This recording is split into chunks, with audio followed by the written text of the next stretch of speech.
Pas de problème, vas-y, tu peux y aller, Guillaume. Ok, très bien. Bonjour à tous. Désolé pour ce début un peu chaotique. Nous sommes de retour sur notre podcast e-Teachers. Nous sommes très heureux de vous retrouver ce soir pour les quelques fidèles qui nous suivent maintenant, en direct ou en différé. Et comme à chaque début de podcast, on vous remercie toujours puisqu'on a des retours et c'est toujours très agréable d'avoir ces retours sur notre passion, je dirais pas notre travail, mais sur notre loisir, en tout cas, d'organiser ces rendez-vous. Ce soir, émission un petit peu spéciale, puisque nous avons la chance d'avoir un autre invité, Sébastien, qui va se présenter un petit peu plus tard et qui enseigne le FLE et qui se trouve être en direct de New York. Donc, c'est ça aussi les joies d'Internet et de pouvoir faire ces émissions à distance. Bah écoute, voilà pour la présentation, mon petit Jeff, ça va toi ? Oui, oui, impeccable. Bonsoir tout le monde.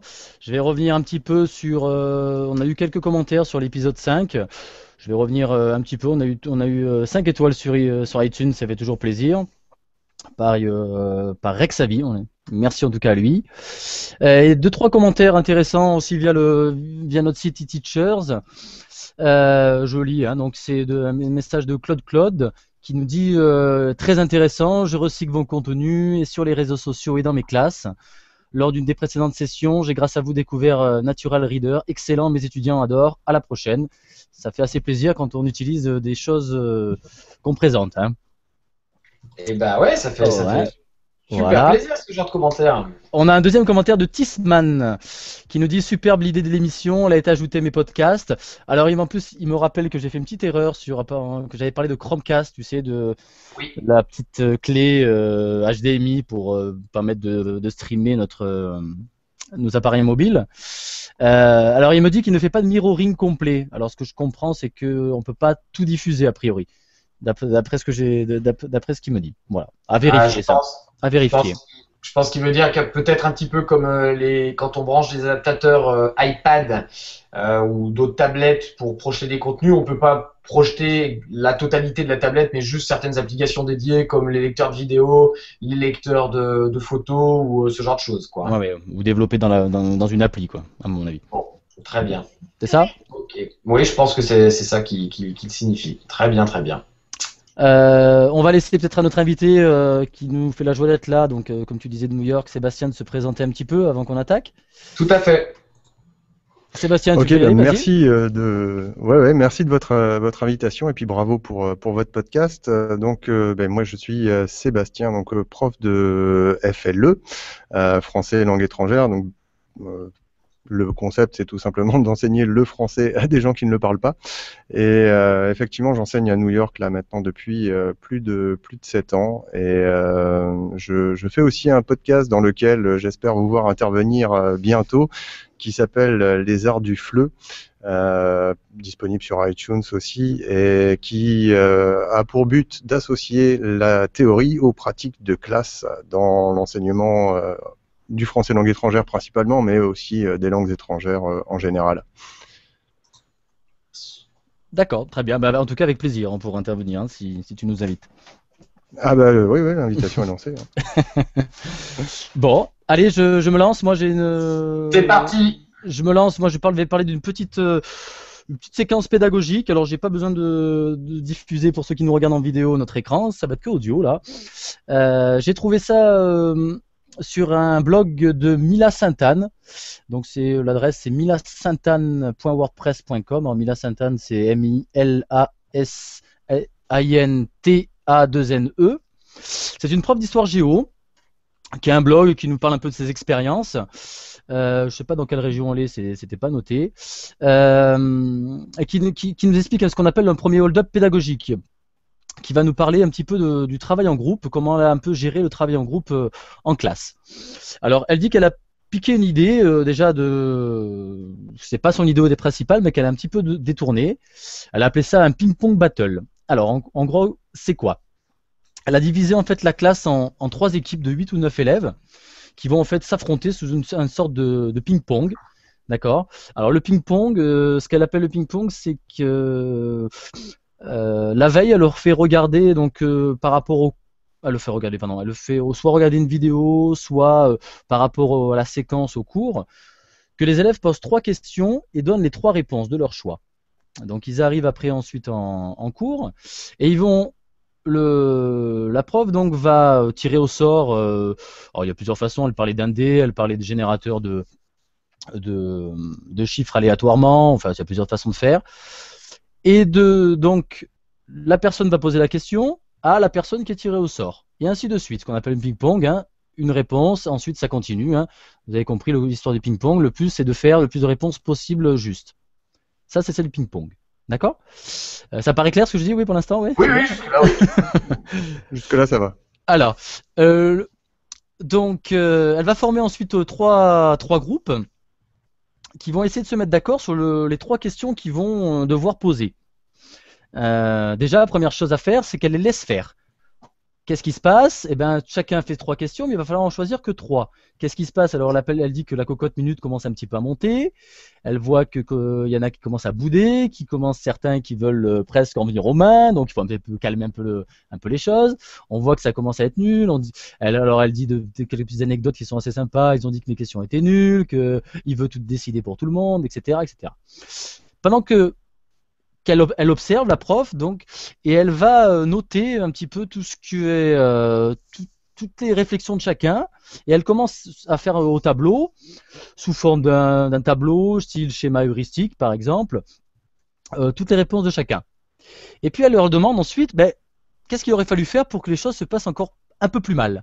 Alors là, les élèves ils vont dire c'est un peu plus mal. Vraiment, toutes les réponses, ils exagèrent un maximum, disent que les élèves. Et ils commencent à parler, les élèves qui finalement se commençaient un petit peu à chauffer un petit peu. Ils disent que certains élèves commencent à parler de respect, certains parlent de créatif, qu'ils ont choisi une question plutôt qu'une autre parce qu'elle était plutôt créative, etc. Alors c'est pour ça qu'elle appelle ça hold-up pédagogique. Donc c'est en fait travailler les élèves sur la méthode de travail de groupe et leur faire écrire eux-mêmes les règles. Moi, ça m'a intéressé ce système-là parce que c'est vrai que en sciences, on utilise beaucoup les travaux de groupe et on a du mal un peu à instaurer ce travail de groupe. Et là, ils se rendent compte d'eux-mêmes que finalement, avec un peu plus de respect, avec un peu plus d'écoute de l'autre, on arrive à se décider à quelle question on va poser. Et ensuite, elle lance le jeu donc du ping-pong et c'est un jeu qui marche plutôt bien. Et il disait que même ce jeu de ping-pong, les élèves, pourtant, c'est pas noté, il n'y a pas de notes, il n'y a rien. Et ben les élèves jouent très facilement le jeu. Et elle compare ça avec une équipe de rugbyman. Hein. Elle compare ça avec une équipe qui est plutôt soudée, hein, comme une équipe de rugbyman. Il faut avancer ensemble. Et elle a fait ça donc plusieurs fois et ça ressort vraiment. Alors je l'ai pas testé, mais ça donne envie de le tester ce principe-là. Je sais pas ce que vous en pensez. J'ai pas bien compris le ping-pong en fait. Autant la démarche de groupe. Alors le ping-pong, pourquoi? Parce que donc les élèves vont arriver avec 3 questions, 3 groupes, trois réponses, d'accord? Ils vont être tirés au sort, celui qui pose la question. La question va être posée à un élève tiré au sort. L'élève va pouvoir répondre. S'il répond, à son tour, il va pouvoir poser la question à une autre personne. Et ainsi de suite, on compte le nombre, vous voyez, de ping-pong. Et on peut compter les points par équipe. Après, on voit que finalement, c'est vraiment, il faut que l'équipe réussisse pour avoir le nombre de points, etc. Donc c'est sous forme de jeu. Ça va, j'ai été clair là-dessus, Guillaume, ouais. Je crois. Ouais. Mais en fait, la finalité, c'est vraiment que les élèves par eux-mêmes se rendent compte de comment on travaille en groupe. Voilà. Parce que souvent on leur dit il faut travailler ensemble, il faut écouter l'autre, etc. Ça marche pas vraiment, surtout je pense à des élèves plutôt jeunes qui ne sont pas trop habitués au travail de groupe. Là, je trouve que d'eux-mêmes, ils écrivent leurs règles. Et cette histoire de ping-pong, c'est pas mal aussi de poser des questions. Elle disait que les élèves jouaient le jeu même s'ils n'étaient pas notés. C'est à tester, c'est quelque chose que je pense que je testerai. Ouais. Ça a le mérite d'être en tout cas original. Ouais. Il faut voir. Je pense que ça dépend aussi quand même beaucoup des élèves que tu as en face. Mais bon, si. J'avoue. Qu'est-ce qui t'es sceptique sur quel point là, par exemple? J'avoue avoir pas bien compris la finalité en fait. J'arrive pas bien à comprendre en quoi les élèves vont se rendre compte de. Sur le groupe ou sur le jeu du ping-pong? Et ben, un peu sur les deux en fait. Ce ping-pong là, ça me laisse un peu perplexe, mais Ben, le ping-pong, t'as compris que c'était sur le cours, sur la notion, le cours qu'ils avaient fait le cours précédent. le cours précédent, tout à fait, Voilà. ouais, Donc, complètement. voilà. Donc le Donc, but c'est que l'équipe marque le point en fait. voilà. Donc, s'il marque le point, il faut quand même avoir vu le cours précédent, il faut avoir créé ces questions. D'accord, Ouais, pour que ça marche. Ouais. d'accord, ok. Après, il faut que les élèves jouent le Mais je jeu. comprends ouais, je comprends les interrogations de Guillaume parce que quand on regarde un petit peu cet article ou quand on écoute ton explication, on se dit mais comment je peux faire pour l'adapter à l'enseignement des langues étrangères? Et là, ça devient plus compliqué effectivement parce que toi, tu es très dans les sciences techno, donc tu vois que tu as des projets, que c'est important qu'ils travaillent ensemble. Et nous, dans les langues, on va se dire tiens, comment est-ce que je vais pouvoir effectivement les faire travailler ensemble? Mais alors, j'ai des objectifs linguistiques. On a une donnée supplémentaire qui vient s'intégrer. C'est là où on a un peu de mal à se dire, tiens, comment est-ce que dans l'enseignement des langues, je vais pouvoir intégrer ce genre d'activité en fait. D'accord, oui, c'est vrai, à votre niveau. Mais c'est vrai. Moi, je vois je défends ma crèmerie Non, non, mais c'est sur super l'histoire intéressant. des groupes, mais tu aurais du mal Parce à l'exploiter, c'est ça que tu veux dire. Non, parce que par exemple, moi je travaille pas mal, j'essaye de les faire travailler en groupe, mais moi mon enjeu en tant que prof de langue, il est clairement que au sein du groupe d'étudiants, ils utilisent la langue cible, la langue qu'ils apprennent, pour communiquer entre eux. Et quand ce sont des apprenants de langue maternelle commune, c'est pas évident puisque n'importe quel humain qui travaille ensemble, quand ils sont en groupe, ils vont revenir, ils ont besoin de communiquer facilement, donc ils vont passer justement par leur langue maternelle. Et moi c'est exactement l'inverse que je veux. Ce que je veux, c'est qu'ils arrivent à utiliser la langue, parce que c'est quand même là mon but de prof de langue, c'est de les faire produire dans la langue qu'ils apprennent. Et j'utilise ce système avec des points en disant voilà le nombre de productions en langue étrangère va faire des quotas. Enfin, il y a plein de petits jeux à faire, mais d'accord. Mais effectivement, comme tu disais, Sébastien, c'est tellement une problématique différente pour nous dans les profs de langue, mais ça a le mérite d'exister en fait. Ce ping-pong, j'arrive à le faire, mais entre deux équipes où ils doivent se répondre, il faut que les équipes répondent en langue étrangère correctement. Si la structure est pas bonne, ils marquent pas le point. Si la question, enfin voilà, tu vois, c'est le genre de truc que je fais pas mal. Donc c'est vraiment parce que le problème du travail de groupe qu'on perçoit souvent, c'est que les élèves finalement travaillent en groupe, ils font chacun leur petit morceau à eux et puis voilà, ils participent pas sur la même question, ils participent pas, tu vois, Complètement. ensemble, voilà. Intéressant. Voilà. Sébastien? Oui, moi je voulais parler un petit peu de cloud computing, donc l'informatique dans les nuages. Vous aviez parlé dans pas mal de vos numéros de pédagogie inversée et de travail en autonomie à la maison pour ensuite revenir en classe sur un travail plus collectif, plus collaboratif. Et l'enjeu, c'est toujours un petit peu comment partager des documents avec ses apprenants. Et j'ai testé beaucoup de services de cloud. Alors j'en utilise plein. Enfin, tout à l'heure, je partagerai mon écran. Vous verrez que dans ma barre là-haut, il y a 2 Dropbox, un SugarSync, un Box, un Drive, etc. Mais le partage avec ces apprenants est toujours un petit peu complexe. Soit ils doivent s'inscrire, ouvrir un compte, ou c'est pas très très clair. Et donc j'avais trouvé en fait voilà. Donc voilà, c'est développé par LaCie, donc la compagnie qu'on connaît pour toutes ces clés USB, ces disques un peu design avec des trucs faits par Stark, Porsche et tous ces machins-là. Et donc voilà propose déjà un compte de 5 gigas gratuitement à l'ouverture. Si vous avez des produits LaCie, je sais qu'ils vous offrent du stockage supplémentaire pendant un an. Et il a une interface très très simple. Alors je vais essayer de vous montrer ça. Alors je vais me loguer tout de suite et puis vous pourrez constater ça. Alors le principal avantage, c'est que vous avez à la fois une application et une web application. Donc l'application en tant que telle sur votre ordinateur, ça va être un petit navigateur sur Windows ou sur Mac qui va s'intégrer complètement à soit le Finder sur Mac, soit l'explorateur de fichiers sur Windows, et ça va vous rajouter en fait comme une clé USB supplémentaire.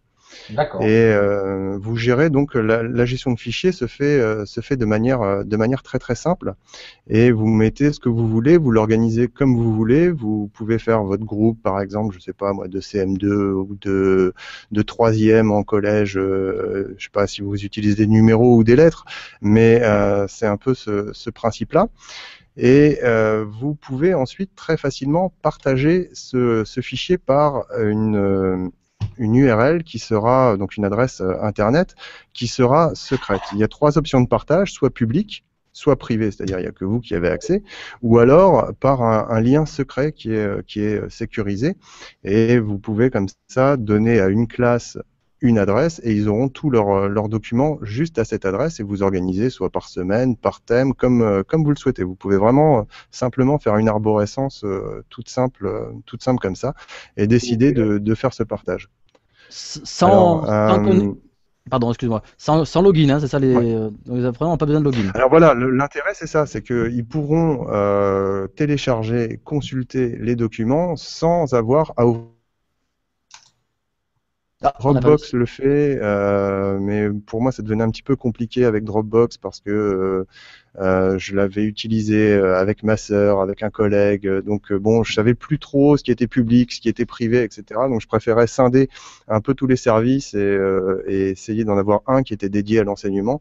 Et le plus simple techniquement que j'ai trouvé, c'était Voilà, qui envoie simplement donc une URL qui est secrète et puis qui donne directement accès à l'arborescence que vous souhaitez.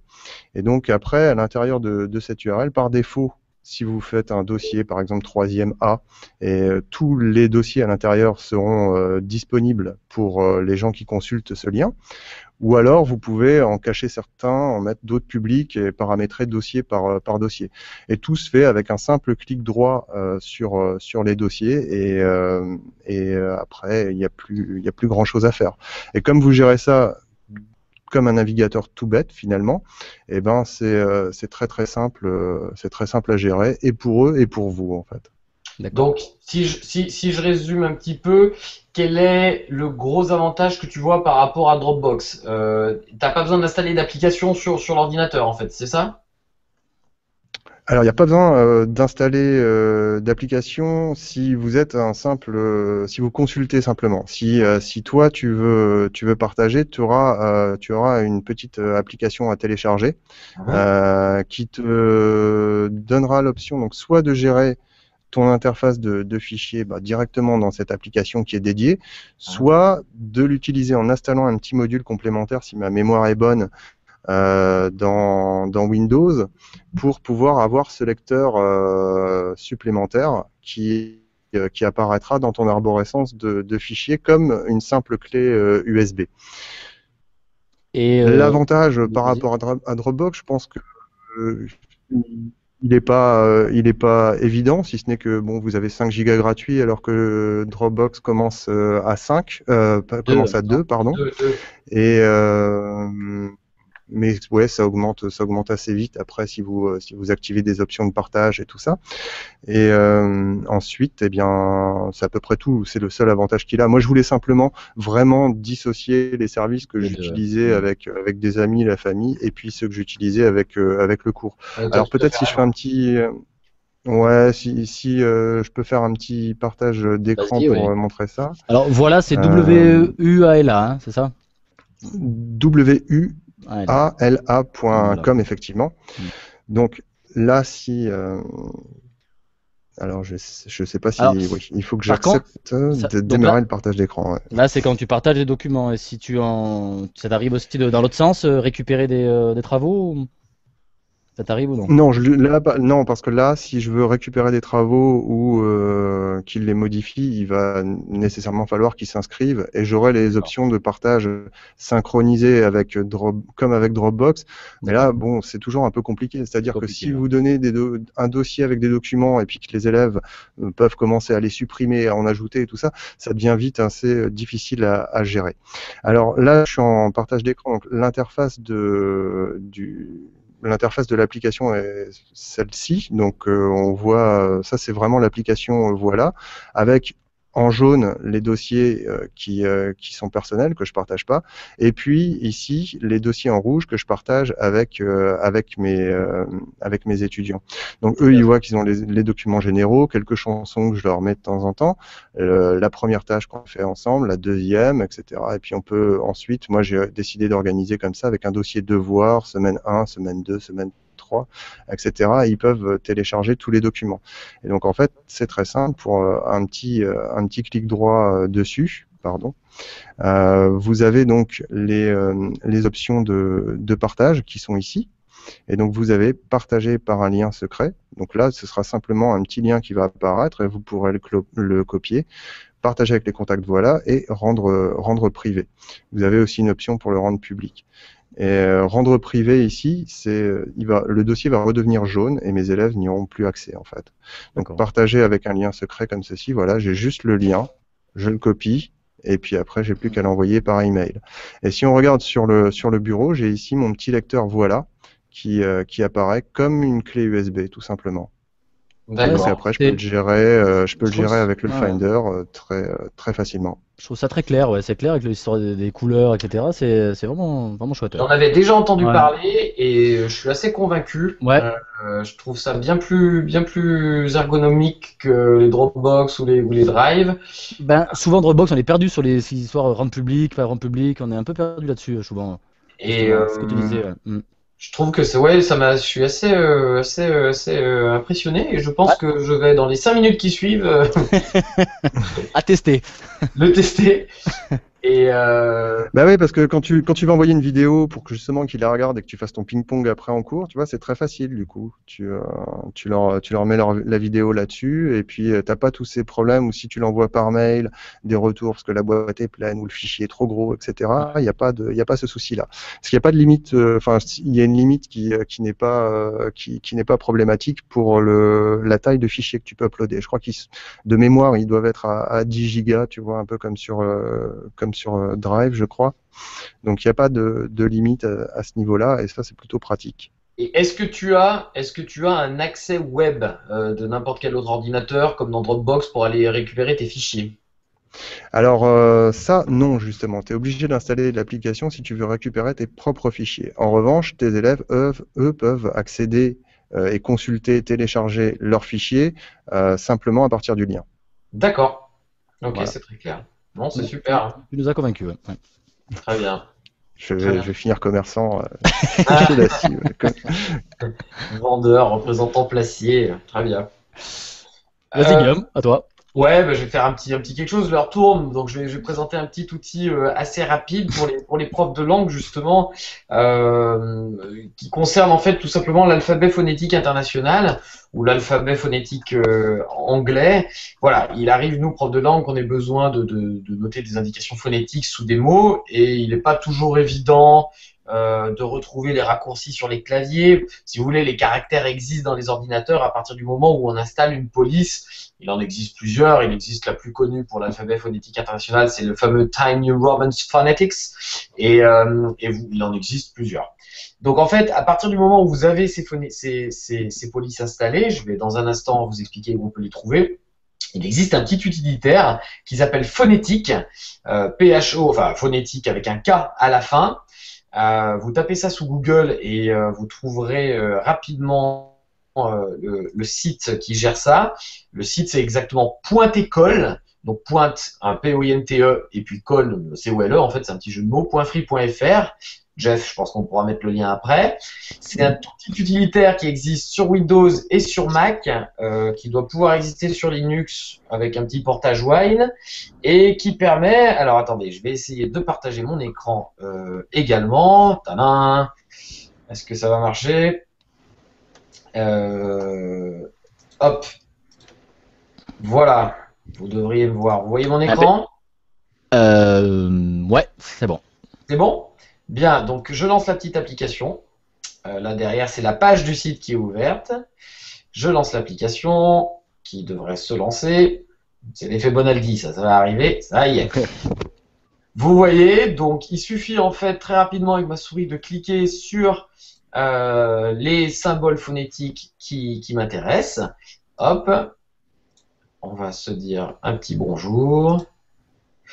Ma petite diphtongue, elle est là. Voilà, j'ai mon symbole phonétique. Il suffit d'appuyer sur la touche copier et dans n'importe quel traitement de texte derrière, j'ai plus qu'à la coller. Et j'ai ma mon écriture phonétique qui apparaît. Je vais essayer de la grossir pour que tout le monde la voit bien. Voilà, ça paraît un peu tout bête, mais par exemple ce schwa, on appelle le fameux son A, ou le U, ce sont des symboles un peu pénibles à obtenir par des combinaisons de clavier ou alors il faut programmer des combinaisons sur les traitements de texte. C'est pas évident du tout. Donc il est gratuit. Il faut juste en amont installer 2 polices qui sont de toute façon disponibles sur le site. C'est très bien expliqué. Et ça fonctionne super bien. Donc je sais pas si j'ai été clair, mais voilà. En gros, oui, pas de souci. C'est pas un outil, c'est pas bon. Voilà, c'est quelque chose de. Ouais, Est-ce que sinon, dans les traitements de texte, tu passes quoi par les caractères spéciaux, les choses comme ça, c'est ça? et ben voilà, on est obligé de Voilà. faire insérer un symbole, et puis ils sont pas tout le temps disponibles, Ouais, donc c'est c'est pas facile. c'est pas très convivial. Ouais, C'est puis ça. de toute façon, tu es obligé quand même d'installer une police à la base pour retrouver ça, même dans dans les caractères spéciaux. Donc, tu es obligé d'installer une police pour pouvoir retrouver tous ces symboles. Donc, le fait qu'ils soient là, disponibles tout de suite, ça facilite grandement les choses, surtout en langue, hein, où tu essayes de les sensibiliser à la prononciation, etc. Qu'ils puissent avoir un rappel comme ça, c'est pas mal, quoi. Et peut-être même pour eux, finalement, hein, pour prendre des notes sur la prononciation. Je sais que nous, de temps en temps, on fait de la sensibilisation comme ça à l'alphabet phonétique international. C'est pratique, quoi. Tout à fait, c'est vraiment important et je trouve que pour les profs c'est quand même un gain de temps. Quoi qu'il arrive, t'as raison, il faut installer la police, ça change pas, mais bon ça prend 2 clics et vraiment quand on est en phase qu'on appelle ça de trace écrite, qu'on veut vraiment que tout soit fixé, surtout à l'heure où on a toujours envie de publier après les cours, parce que bon, on peut le faire sur un tableau blanc avec un marqueur blanc, il y a pas de problème, on l'écrit sous les mots, mais on peut pas le conserver. Là, on peut vraiment tout sauvegarder dans la trace du cours, le mettre en PDF et le mettre dans les outils, voilà, Dropbox, sur des ENT, sur ce que vous voulez. Et ça a quand même un intérêt certain pour les apprenants de retrouver ces symboles et qu'ils puissent s'y familiariser. Voilà.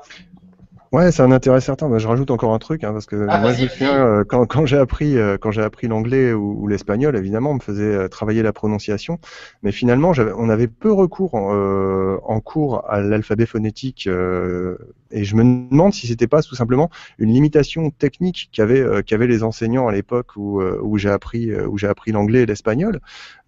Plutôt, tu vois, que de se dire, bon, ça sert pas à grand-chose. Non, je pense que ça a une utilité et que les profs, justement, à l'époque où j'ai appris ça, ne savaient pas comment faire avec un ordinateur ou dans les documents, comment réutiliser ça. Et dans les méthodes, c'était pas très présent. Oui, Je c'est vrai que j'en ai pas souvenir, hein, je confirme, moi, de la phonétique en anglais Alors, dans d'autres langues. sans refaire l'histoire de la didactique de l'anglais, je pense il y a eu aussi eu des vagues, il y a eu des vagues de pensée sur l'enseignement des langues, à savoir qu'à une époque, il y a fort longtemps, dans les méthodes audio-orales, il fallait l'utiliser. Après, on est passé dans d'autres méthodes où, au contraire, on a commencé à dire finalement ça servait pas à grand chose. Et c'est peut-être la période que nous on a connue en tant qu'élèves, qui fait que, bah, on a peu insisté dans nos cours sur ce point-là, qui fait qu'aujourd'hui, la plupart des Français de nos âges, on va dire entre 30 et 40 ans, ont des prononciations moyennes. Et maintenant, là, depuis une dizaine d'années, depuis le cadre européen et encore avant, il y a un vrai retour à une volonté claire de travailler avec les symboles phonétiques. Et je pense que plus tôt on commence, plus on habitue les enfants tôt à lire ces signes, parce que finalement, c'est pas si compliqué que ça. Ils en ont moins peur et quand ils regardent leurs cours, tout de suite ils ont l'indication phonétique. Surtout que il existe aujourd'hui de multiples outils, on en a déjà parlé dans un autre podcast sur les voix de synthèse qui permettent d'avoir un peu un rendu, certes robotique, mais quand même avoir une idée. On ne sait pas un mot, on peut arriver à l'écouter. Aujourd'hui, les technologies de synthèse vocale le permettent. Donc on est quand même clairement dans une optique d'amélioration de la prononciation importante. Et je suis d'accord, Sébastien, tu as tout à fait raison. La limitation technique faisait aussi que on l'utilisait peu ou les collègues pas du tout à une certaine époque, ouais, complètement. Ouais, et puis c'est pas seulement utile pour pour la prononciation, mais aussi pour la compréhension, hein. Si vous pensez en français, il y a très peu de moments où vous dites par exemple une phrase comme je ne sais pas. C'est tout bête, mais tout le monde va dire je sais pas, quoi. Et le fait de faire ce lien comme ça avec la phonétique, ça peut aussi aider à la compréhension quand on se rappelle un petit peu en lisant une phrase. Puis l'anglais et le français ont cette particularité-là en commun, c'est qu'il n'y a pas beaucoup de rapport entre l'écrit et l'oral. Et je pense que ça peut aider aussi à ce niveau-là. Complètement, sans faire un podcast sur les linguistiques, mais la relation graphie-phonie de l'anglais est tellement compliquée. Voilà, entre ce qui est écrit et ce qu'on entend, avec toutes les liaisons, avec l'accentuation et les rythmes, que le fait d'être capable de lire un moment ou une transcription phonétique, à mon avis, développe justement cette relation graphie-phonie importante à connaître dans une langue étrangère, ouais, complètement. Ouais. Désolé Jeff, on est sorti un petit peu Pas de souci. Hein. Recadre-nous, Jeff. Quoi d'autre, mon petit Jeff? Qu'est-ce qu'on fait? Ça fait une demi-heure, on lance. Oh, bah, je sais pas, Sébastien, si t'as encore un peu de temps. Alors, Sébastien, j'ai vu que sur les notes de l'émission, tu avais mis un outil qui m'intéressait, qui était Cloud Café, où j'ai un petit peu regardé là, où on met. Oui. Alors, tu peux nous en toucher un mot? Vas-y. Ouais, je vais faire ça rapidement. Donc, Cloud Café, effectivement. Alors, moi, comme je vous l'ai dit tout à l'heure, hein, j'ai beaucoup de services de stockage dans les nuages, ouais, de cloud computing, effectivement. Et ce petit service ici, donc je vais vous le partager. Il a deux utilités pour moi. Donc, je vais réactiver le partage d'écran. Ok. Il a deux utilités pour moi, c'est à savoir rassembler un petit peu tous mes services dans un seul endroit. Donc là, comme vous le voyez, on a cette interface ici qui est par document, par photo, par vidéo, les notes, les contacts. Et ici, je peux rajouter donc des services. Bah, là, vous le voyez, il y a Drive, ici il y a Box, là il y a Dropbox, ça c'est SkyDrive, il y a SugarSync qui est là. On peut en ajouter d'autres. Alors régulièrement, ça se met à jour où on peut ajouter des services. Et après, au lieu de rechercher dans chacun de mes services où j'ai mis tel ou tel document ou telle photo, je vais pouvoir aller rechercher mon document en cherchant comme ça dans les notes, et ce sera assez simple. Ensuite, si on clique sur une de ces rubriques, on va avoir donc tous nos services qui sont sur le côté, et on va pouvoir parcourir assez rapidement. Donc ça, c'est pratique. Vous pouvez ajouter des contacts, des choses comme ça, et puis rechercher ici un document par titre, par mot-clé ou des choses comme ça. Il va faire la recherche tout seul sans avoir à se soucier de si vous l'avez mis sur votre Drive, sur votre SkyDrive ou autre chose. Ouais, voilà. Donc ici, vous avez tous mes dossiers, toutes mes notes. J'espère qu'il n'y a pas trop de bêtises qui sont là par service, si je veux, ou alors je recherche et lui va faire une recherche à travers tous mes services. La deuxième utilité, c'est la dernière petite icône que vous avez ici, qui est le panier. Donc à savoir que là, dans un panier, je peux créer un panier très simplement, et dedans, j'ai supprimé le premier que j'avais fait d'ailleurs, dedans mettre des documents qui sont un petit peu dans tous mes services. Donc je vais juste cliquer ici pour ajouter des documents, et puis les ajouter. Voilà, là je fais simplement la sélection de ce que je peux mettre. Donc voilà, un article, je peux mettre aller chercher, bon voilà, je vais faire OK, cher, hop, etc. Et il va se retrouver dans mon panier. Je peux aller chercher comme ça dans plusieurs services, et ensuite partager ce panier avec qui je veux. Et la personne va pouvoir consulter les documents qui sont dans ce panier. Là, on voit l'article que j'ai mis dedans. Et puis, la personne va pouvoir consulter tous les documents que j'ai mis dedans sans avoir à s'inscrire. C'est-à-dire que même si je mets un document Google Drive, la personne va pouvoir le lire sans avoir un compte Gmail. Ça, c'est pas mal. Et puis, c'est à peu près tout ce qu'il fait. Vous pouvez lui mettre un nom, une petite description, et puis partager comme ça plusieurs documents qui sont éparpillés un petit peu partout dans vos différents services. D'accord. Et c'est une web app, c'est ça? C'est tout dans le navigateur, c'est ça? C'est juste une web app. Il y a rien. Tout se fait dans le navigateur. Il n'y a rien à installer. Vous avez juste à vous créer un compte, et puis ensuite à ajouter et autoriser tous vos comptes de stockage, vos comptes de photos, etc., pour que lui-même aille se connecter dessus et bien sûr à autoriser l'accès en fait. Et tu peux passer d'un document, par exemple d'un Dropbox à, je sais pas, un Drive, par exemple? Ouais, tu ajoutes simplement, tu vois là j'ai ajouté ça qui était dans mon Google Drive. Ouais. Et puis après, si j'ajoute un deuxième document, je peux aller le chercher ici dans mon Dropbox et si tu veux si tu as un document sur Drive et que tu veux le mettre sur ton Dropbox, tu peux aussi dans ce sens-là ou non? Ah, tu veux dire transférer d'un service Ouais. à l'autre? Non, ça tu peux pas le faire. D'accord. Non, non. Ah, quoique, j'ai jamais essayé. D'accord. Non, non, parce que Ça me paraît, J'ai pas fait le test. je pensais à une petite utilité. Non, ça me paraît compliqué parce que ça voudrait dire que les services entre eux auraient des porosités et ça me paraît un peu. D'accord, non, non, ok. Mais en tout cas, c'est à l'heure C'est pas du mal. Hein. cloud enfin, moi, je fais partie de ceux qui pensent quand même que ça reste l'avenir. Maintenant, on peut avoir ce débat ultra rapidement, hein, il y en a aussi autant qui pensent que c'est une catastrophe et qu'en termes de sécurité, c'est la Ouais. pire des choses qui existent.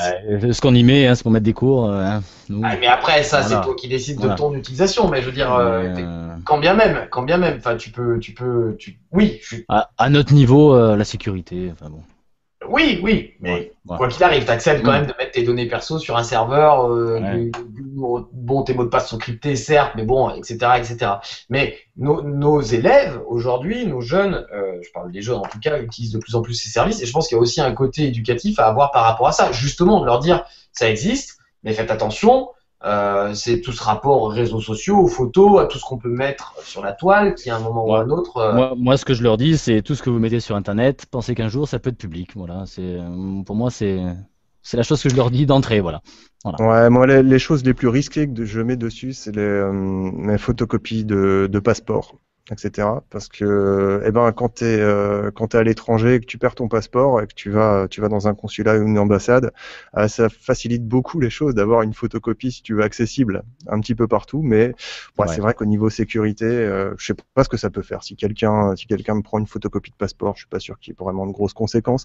Mais bon, c'est pas non plus c'est toujours une copie, c'est-à-dire que j'ai pas un truc qui est seulement stocké là. Et Ouais, tant que t'as pas ton compte bancaire et ta carte bleue, moi je dis bon, voilà. Tu veux pas nous la donner là, comme ça, on sera au courant tout de suite. Ça sera fait. Non mais bon, on aurait ce débat, mais on pourrait avoir ce débat, c'est vrai. Qu'est-ce qu'on fait? On termine par un petit quelque chose ou on arrête là? Bah on est sur 40 minutes, on est pas mal, non? Qu'est-ce que t'en penses? Allez, bon, on le gardera pour la prochaine fois, mais je serais ravi que Sébastien revienne sur un podcast. Parce Ben, ce sera avec joie, ouais. et, Ben, et voilà. profite un petit peu Sébastien pour refaire un petit peu ta promo, si on veut te contacter sur le web. Ah oui, oui, oui. Alors sur le web, moi je suis essentiellement actif sur Twitter, donc c'est @TheTrueSeb, le vrai Seb. C'était un hommage à Mister X, hein, pour ceux qui regardent. On refait le Mac. Et donc Ah, oui, sur artdufleu.net où il y a mon podcast. Donc bon, c'est seulement vraiment pour les profs de langue étrangère, hein, sinon je pense bah, tu vois, que il y a peu d'intérêt, quoi. j'ai été curieux, mais t'as quand même parlé d'outils, tu vois, qui m'ont touché, quoi. Je veux dire, même si la partie fleu était moins intéressante pour moi, t'avais quand même parlé de quelques outils qui sont fort intéressants, en tout cas. Ouais, il peut y avoir, mais bon, principalement quand même, on va le conseiller aux profs de langue qui s'intéressent au cadre européen, aux pratiques de classe, à toutes ces choses-là. Et donc souvent, j'ai des invités qui viennent présenter un peu leurs travaux, leurs expériences. Et voilà, j'essaie de le faire à peu près une fois par mois, mais c'est vrai que ça demande pas mal de boulot parce que les dossiers sont assez difficiles à préparer, quoi. En Très tout bien. cas, en tant que prof de langue, je peux que vous conseiller d'y aller puisque c'est super intéressant et je pense qu'on se regarde jamais tous assez les uns les autres de toute façon dans nos matières respectives. Donc allez-y, échangez et voilà, continuons.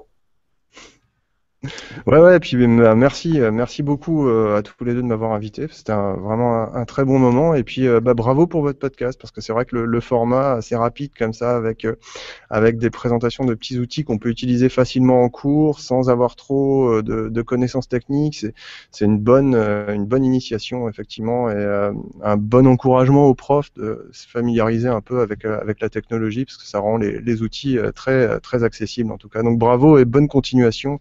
Donc à e-teachers. Hein. Eh ben, merci à Merci. toi et à très vite. Et puis, Merci. bonne soirée à tous. Et nous, on Bonne vous soirée à donne tous. rendez-vous, Jeff, dans 15 jours, c'est ça? On va essayer, hein. On va essayer dans 15 jours. On va essayer. Suivez la toile. Merci Sébastien. Au revoir à tout De le monde. rien. Au revoir. Salut.